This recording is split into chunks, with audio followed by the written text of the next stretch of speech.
नमस्कार, मैं हूं ललिता चक्रधारी और आप देख रहे हैं न्यूज प्लस 21। चलिए डालते हैं एक नजर सुबह की ताजा खबरों पर। ग्लोबल इनोवेशन समिट में बोले पीएम मोदी, हमारा विजन ऐसा इकोसिस्टम बनाना जो भारत को ड्रग रिसर्च का लीडर बनाएगा। बेंगलुरु समेत चेन्नई के कई क्षेत्रों में आज भारी बारिश होने की संभावना, येलो अलर्ट जारी।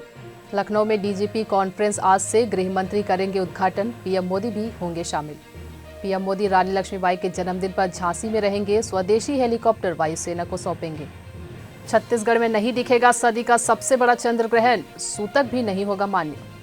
वाराणसी और प्रयागराज में देव दीपावली मनाई जाएगी, गंगा घाटों पर लाखों दिए जला जाएंगे। प्रधानमंत्री नरेंद्र मोदी आज महोबा के पुलिस लाइन ग्राउंड से यूपी चुनाव का शंखनाद करेंगे, अर्जुन सहायक परियोजना समेत कई योजनाओं का लोकार्पण करेंगे। छत्तीसगढ़ में आज राष्ट्रीय स्वयंसेवक संघ के प्रमुख मोहन भागवत मदकू द्वीप में धर्मांतरण, पर्यावरण सुरक्षा और ग्राम विकास पर स्वयंसेवकों को करेंगे संबोधित।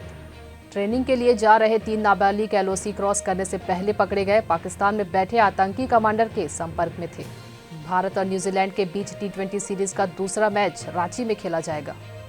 ऐसे ही तमाम जानकारी से लगातार अपडेट रहने के लिए हमारे चैनल को लाइक और सब्सक्राइब करना ना भूलें और नोटिफिकेशन के लिए बेल आइकन को जरूर दबाएं।